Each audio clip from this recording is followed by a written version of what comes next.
네, 이어서는 미증시를 둘러싸고 있는 이슈를 이야기해보는 시간, 글로벌 핫 이슈로 이어가 보도록 할게요. 오늘도 이분과 함께합니다. LS증권 경영전략본부 신종호 본부장 오셨습니다. 안녕하세요. 네, 안녕하세요. 네, 반갑습니다. 네. 아유, 본부장님, 밤에 잠을 잘 못 잤어요. 또 여러 일정들이 있느라고 예. 하나씩 살펴보고 넘어갈게요. 예. 우선 어제 저희가 또 예상을 해봤던 PPI 지수가 나왔습니다. 네. CPI가 상회를 한 만큼 PPI도 흐름이 비슷할 것이다라고 예측을 했었는데 네. 또 예상대로 나왔어요. 구체적으로 어떻게 나왔는지 짚어주세요. 일단 뭐 소비자 물가 지수가 먼저 상승을 했었던 영향 때문에 지수 자체는 그렇게 악재로 작용은 하진 않았고 잘 뜯어보면 또 서비스 지수는 좀 톤 다운됐거든요. 네. 그래서 무엇보다 이제 그 PCE에 들어가는 항목들이 오히려 하락하다 보니까 시장은 또 호재로 받아들인 것도 좀 있습니다. 근데 이제 명목적으로는 헤드라인 PPI, 헤드라인 생산자 물가 지수가 한 3.5%, 전년 대비 3.5%, 그리고 간밤에도 3.5% 나와서 아직도 약간은 끈적끈적하다라는 얘기는 있었던 것 같고요.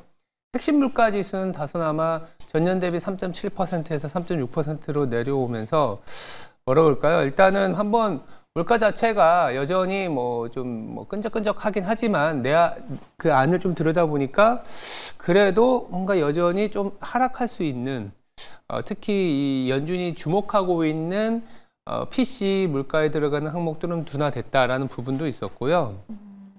더불어서 이게 복합적으로 봐야 되는 게 물가 자체만 보면은 물가만 높아졌다 낮았다 보면 경제가 지금 어떤 상태인지에 대한 판단이 잘 안 서잖아요. 네. 근데 간밤에 나왔던 지표 중에 매주 나옵니다만 신규 실업 청구 건수가 있습니다. 신규 실업 청구자 건수를 보면 전주에 22만 건에서 간밤엔 21만 건으로 줄어들었어요. 그러니까 실업자가 많이 발생하지 않았다라는 거죠. 그래서 고용의 양도 많이 늘어나는 건 아니지만 실업자도 많지는 않다. 이게 뭐냐면 그냥 일하는 사람들이 계속 꾸준히 지금 현재 수준을 일하고 있다는 거죠. 근데 과열되지도 않는 경기이지만 그렇다고 뭐 확 무너지지도 않는. 그러면 이런 고용 상황을 생각해 보고 최근에 나온 물가 지수를 보니 이거는 이 현 수준의 물가 수준은 단순히 비용적인 측면이 아니라 네. 소비와 관련된 수요적인 측면도 분명히 이 내재되어 있구나라는 게 반영이 되면서 아마도 그래서 시장은 물론 물가 지수가 생산자 물가 지수보다 상당히 많은 지수들이 앞서 나오긴 했습니다만 그런 영향도 있었지만 얘기 주신 것처럼 제가 말씀드린 것처럼 고용 지표라든지 이런 부분들이 좀 더 같이 복합적으로 보면 미국의 경제가 역시 탄탄하구나. 괜찮구나. 네, 예, 요렇게 판단한 거 아닌가 싶습니다. 네, PPI와 함께 또 매주 나오는 신규 실업수당 청구 건수죠. 이 부분도 함께 지켜보면서 미국의 경제 역시나 괜찮다라는 부분도 전체적으로 확인을 해봤습니다. 또 미국 증시 투자하시는 분들 참 잠을 못 이루게 했을 것 같은 트럼프 대통령의 상호관세 관련된 기자회견이 또 있었잖아요. 어제는 또 미국의 하원 의장이 자동차와 의약품은 관세에서 빠질 수도 있다 이런 언급을 했었는데 자동차 언급이 또 나왔었다고요? 일단은 전체적으로 어저께 또 간밤에 올랐었던 이유는 상호관세를 바로 부과하려는 움직임에 조금은 투심이 움츠러들었을 거잖아요. 네. 그건 아니다. 4월 1일. 그러니까 제가 처음에 여기 왔을 때 관세의 어떤 전체적인 그림은 한 4월은 돼야 되지 않겠냐 말씀드렸던 게 중국을 바라보고 얘기했던 거거든요. 네. 3월에 전인대의 결과를 좀 봐야 되고 그리고 상호관세의 그 특징은 뭐냐면 상호잖아요. 그러니까 예를 들어서 유럽이 미국의 자동차에 대해서는 관세를 10% 때리고 있고 미국은 유럽의 2% 초반이면 우리도 10%를 올리겠다. 그러니까 어떻게 보면 케이스 바이 케이스 나라 대 나라. 그래서 그 간밤에 나왔던 내용도 1대1로 대응을 하겠다. 네. 그리고 그러려면 좀 조사가 필요하잖아요. 그래서 맞아요. 당장 관세를 부과한 게 아니라 4월 1일부터 부과하겠다. 그래서 시장에는 조금 충격을 많이 줬었는데 아직 협상의 여지가 있구나. 이런 식의 판단으로 간밤에 시장은 상당히 퍼포먼스가 좋았다라고 보시면 될 것 같고 그리고 아이러니하게도 이 관세 얘기가 뭐 조금 더 4월부터 본격화되긴 하겠지만 올해 들어서 주식시장이 관세 얘기 나왔을 때 가장 안 좋을 거라고 생각했던 나라는 바로 중국이잖아요. 네. 중국 증시 되게 좋습니다, 지금. 그게 왜 그러냐 하면, 일단은 관세의 트럼프 1.0 시기에 네. 관세와 관련된 전쟁을 치른 적이 있고 그런 경험치와 협상을 어떻게 해나가야 될지에 대한 판단도 좀 있는 것 같고요. 아니면 뭐 주가도 상당히 낮은 수준이었고 지금은 트럼프 2.0은 보편이나 상호 관세에 부과되는 부분들이기 때문에 네. 멕시코나 캐나다 내지는 뭐 다른 이머징 국가들로 이제 확산이 되는 거다 보니까 좀 이렇게 뭐랄까요? 정밀 타격이라고 해야 되나? 그런 부분들에 조금 더 집중하는 것 같아요. 그래서 조금은 좀 관세에 대한 시장의 반응들이 이 트럼프 1.0 시기하고는 좀 다른 것 같다. 네. 첫 번째인 것 같고 자동차 얘기를 주셔서 자동차까지 말씀드리면 그래서 이것도 가봐야 알아요. 그러니까 아까 이제 제가 고용하고 물가를 같이 말씀드린 것처럼 이 물가가 조금 높게 나오다 보니까 이것 때문에 트럼프 대통령이 관세를 좀 약화시킬 수도 있다라는 얘기까지 나오거든요. 네. 물가가 많이 높아지게 되면 경기가 부담이 되는 거고 근데 여기다 관세를 부과하면 수입 물가가 높아져서 또 물가가 높아져서 경기는 더 안 좋아질 수 있다라는 생각들이 많고 그걸 또 트럼프 대통령도 알아요. 그러다 보니까 어쩌면 오늘 부과할 수도 있었는데 물가 높아지니까 한 유예를 한 걸 수도 있죠. 뭐 그건 정확히 모르겠습니다만. 네네. 그래서 자동차는 또 한편으로 보면 미국한테는 물가의 핵심이기도 합니다. 그러니까 유가 오르면 네. 어떻게 되나요? 자동차 많이 타고 다니니까 교통비가 올라가니까 물가가 올라가는 것처럼 이 수입 물품 중에 자동차가 차지하는 비중도 꽤 있거든요. 그래서 그런 부분들 지금 수입 품목에서 자동차의 비중은 한 1% 가까이 되는 것 같고 전체적으로 그 수입 품목 소비 값이 한 760억 달러 정도 된다고 합니다. 그러니까 자동차 전체 소비의 한 3분의 1이라고 하니까 꽤나 많은 금액이지 않습니까? 그래서 관세를 바로 부과할 경우에는 물론 미국의 자동차를 사게 하는 것도 있고 미국으로의 어떤 밸류체인 내지는 공장을 짓게 하는 효과가 있긴 하겠지만 당장은 물가가 높아지는 그런 부담을 트럼프 대통령은 알고 있기 때문에 협상의 여지를 둘 것이다. 그리고 그 두는 과정에서 밑단에서 그러니까 탑다운 어프로치가 아니라 이제 바텀업에서 조금씩 조율을 할 수 있는 부분들을 판단해 나갈 것이다라는 정도가 현재의 상황인 것 같아요. 그래서 전에도 말씀드렸지만 본격적으로 관세 정쟁이 만약 시작된다면 2분기지 않겠냐라고 얘기를 자주 드리는데 그래서 지금 1분기 지금 2월이니까 그 안에 나오는 내용들은 좀 노이즈로들 다들 판단하시는 거 아닌가라는 생각이 들고 있습니다. 네, 아무래도 이 관세에 대한 이야기를 많이 하긴 해도 물가에 대해서 눈치를 본다고 할까요? 신경을 어느 정도 굉장히 쓰고 있기 때문에 올해 상반기 안까지는 좀 노이즈성으로 작용하지 않을까라고 이야기 나눠봤습니다. 그럼 이제 앞으로는 미국 증시가 어떻게 흘러가게 될지 미증시 전망 한번 해보도록 할게요. 이 시간에 CPI도 PPI를 다뤘었는데 또 우리가 눈여겨봐야 하는 지표가 있다면 소개해 주세요. 오늘 밤 금요일 기준으로는 미국의 이제 소비와 관련된 지표가 나옵니다. 이것도 잘 봐야 되는데, 물론 이제 소비 지표를 말씀드렸다고 해서 또 소비만 보는 건 아닐 수 있습니다만, 최근에 지표들이 워낙 이게 정말, 비용 견인 인플레이션이냐, 수요 견인 인플레이션이냐라는 거에 대해서 반응이 달라지기 때문에 소비가 만약에 잘 나온다면은 시장에서는 이거는 미국의 경기가 상당히 좋은 거다. 그냥 금리를 물론 내리진 않을 거야, 당장. 빨리 내려봐야 7월이다. 오히려 3분기 후반으로 갈 수도 있다. 이런 얘기들까지 나오는 상황에서 근데 물가가 이렇게 높은 수준인 거는 소비에 의한 것이다라는 거를 또 한 번 확인을 할 수 있는 게 이제 소매 판매 데이터가 1월께 나옵니다. 근데 예상은 좀 둔화될 거로 보고는 있어요. 그러니까 전월 대비 12월이 0.4%, 1월은 0.0%로 전월 대비로는 줄어들어요. 당연하죠. 12월은 뭐가 있었나요? 크리스마스. 맞아요. 크리스마스가 있었기 때문에 11월 말부터 있었던 블랙 프라이데이도 있기 때문에 그러한 영향으로 조금은 둔화될 가능성이 높긴 합니다만 그래도 그 안에 내용을 보면 뭐 그 소비의 어떤 퀄리티라는 게 드러나지 않을까라는 생각을 하고 있고요. 이제 간밤에 미국의 어떤 시장이 올라갔던 여러 가지 이유들, 그러니까 시장이 오르면 막 많이 찾잖아요. 관세가 네. 유예가 됐다, PPI가 이미 드러났었던 거다.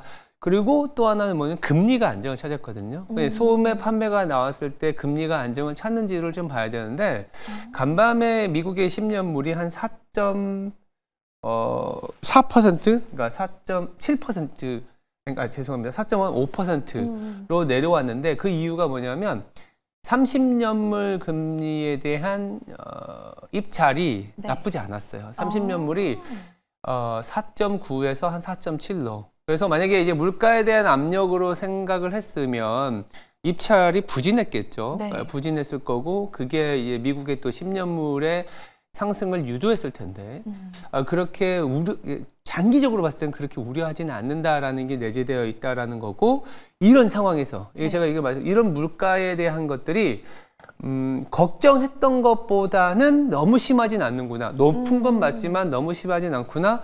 근데 이 물가가 한편으로는 고용과 소비잖아. 근데 봤더니 고용 지표 나쁘지 않아.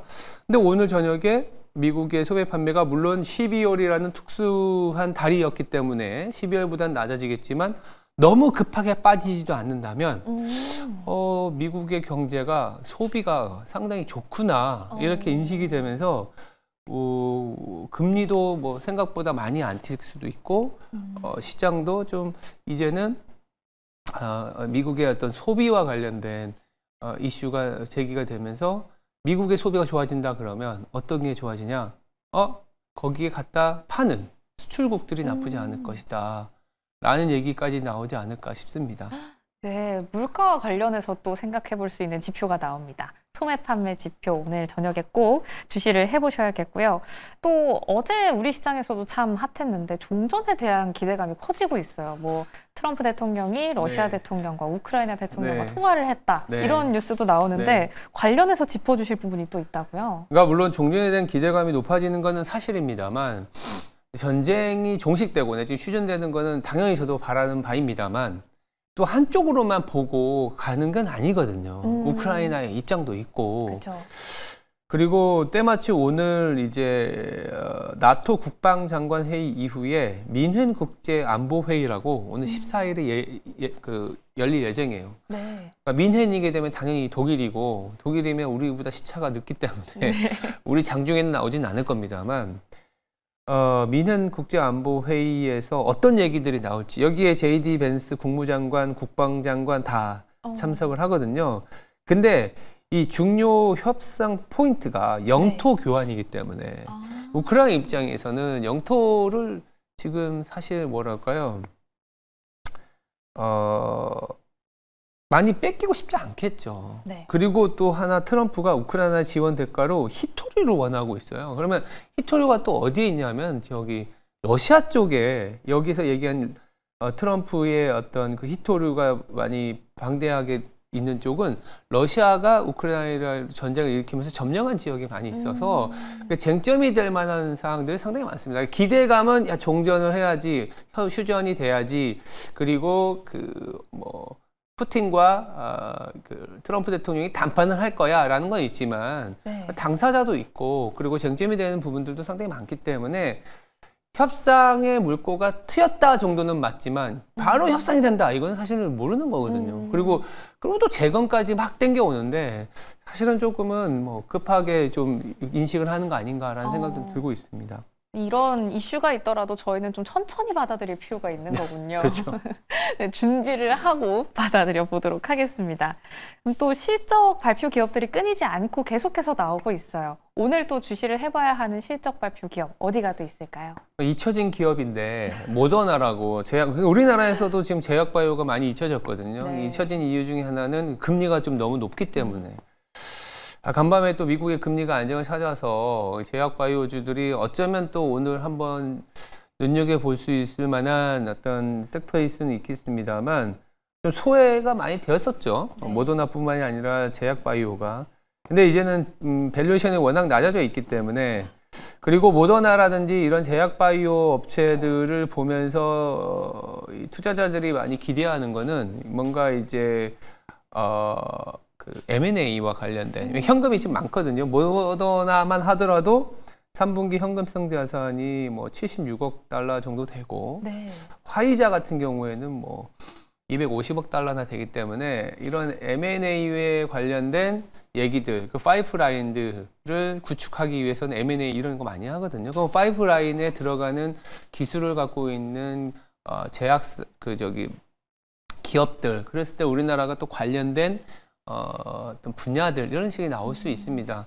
근데 모더나가 어떤 얘기 해줄지는 모르겠어요. 다만 일단은 현금을 들고 있다. 모더나를 비롯한 다른, 그러니까 모더나를 통해서 보는 건 이제 일단 미국의 빅파마들이 돈은 많잖아요. 네. 돈은 많고 더불어서 우리가 계속 지금 시장을 쥐흔들고 있는 게 누구입니까? 트럼프 대통령이잖아요. 트럼프 대통령이 또 하나 갖고 있는 게 M&A 시장에 대한 규제 완화거든요.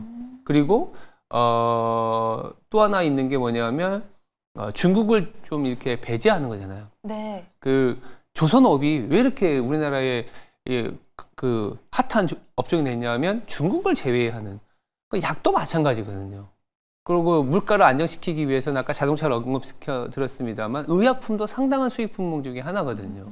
그러면 제네릭 업체 내지는 CDMO처럼 우리가 그 의탁 판매 업체들이 많이 만들수록 싸지잖아요. 네. 그런 걸 원할 거고 그리고 중국을 배제해야 되고 거기서는 사실 우리가 작년부터 지금까지 많이 논의했습니다만 제약 바이오 그리고 뭐 삼성 바이오로직스라든지 그 다음에 뭐 SK 바이오 바이오선스 맞나요? 그리고 셀트리온이라든지 이런 게 위탁 생산 업체로서의 기능을 할 수 있기 때문에 그 부분에 대해서도 어쩌면 좀 확장성 있게 얘기가 이어지지 않을까라는 측면에서 말씀을 좀 드려봤습니다.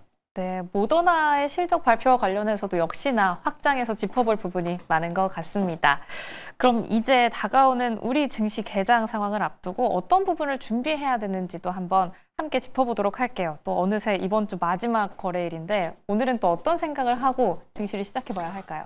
어제 시장을 보면 우리나라가 굉장히 강한 모습을 보이고 있는데 일단 뭐 간밤에 달러화가 또 약해졌고 원 달러 환율도 한 1,440원으로 안정을 찾았기 때문에 외국인들의 어떤 뭐 매수도 기대는 할 수 있을 것 같긴 한데 지금 잘 보면 근데 외국인들이 우리나라를 막 그렇게 사진 않았어요. 네. 뭐 YTD로 보면 뭐 그렇게 놀랍도록 우리 시장을 끌어올렸다 이런 건 아니거든요. 뭐 또 삼성전자만 하더라도 외국인들이 삼성전자를 많이 샀죠. 근데 이제 지분율이 조금씩 반등을 하고 있어서 이제 막 우리나라를 파는 그런 건 아니구나. 근데 잘 보면 연기금이 엄청 계속 사요. 왜냐하면 작년에 주식 비중을 다 못 채우기도 했고 네. 우리나라 주식이 워낙 싸져 있기 때문에 저가 매력이다라는 판단이 좀 드는 것 같습니다. 또 간밤에 또 원달러 환율이 안정을 찾았고 필라델피아 반도체 지수가 또 괜찮았잖아요. 그래서 뭐 반도체 그리고 반도체와 관련된 것도 관세와 관련된 얘기들이 나올 줄 알았더니 그것도 아니었고 약간의 어떤 개정이라든지 이런 작업을 펼치겠다고 해서 오늘은 어제 사실은 상대적으로 반도체가 좀 소외되어 있었기 때문에 그러니까 이런 식으로 계속 뭐 수출주들이 이제 올랐다가 뭐 다른 어떤 조선이 오르고 이런 식으로 계속 선순환이 되면서 우리 시장이 굉장히 강하고 어저께 너무 강했기 때문에 뭐 오늘의 미국장은 좀 선반향한 거 아닌가라는 생각도 들긴 합니다만 반도체와 관련된 뉴스가 나와서 반도체도 좀 눈여겨봐야 될 것 같고 뭐 제약바이오는 아까 말씀드린 것처럼 금리가 안정을 찾으면서 그리고 모더나라든지 빅파마들의 현금 흐름을 보면서 이제 좀 소외된 게 이 지수대에서는 좀 뭐 선순환의 대상이 돼야 되는 거 아니냐라는 생각이 들 수도 있다. 이렇게 좀 말씀드려 보겠습니다. 네, 우리 증시 짚어주실 때 요즘 또 장세가 주인공을 찾고 있는 장세다 이런 이야기를 해주시는데 오늘은 그 주인공 반도체 혹은 제약바이오 안에서 찾아보시는 것도 좋을 것 같습니다. 이렇게 오늘 개장 상황도 탄탄하게 준비해 보도록 할게요. 지금까지 LS증권 경영전략본부 신종호 본부장과 함께했습니다. 고맙습니다.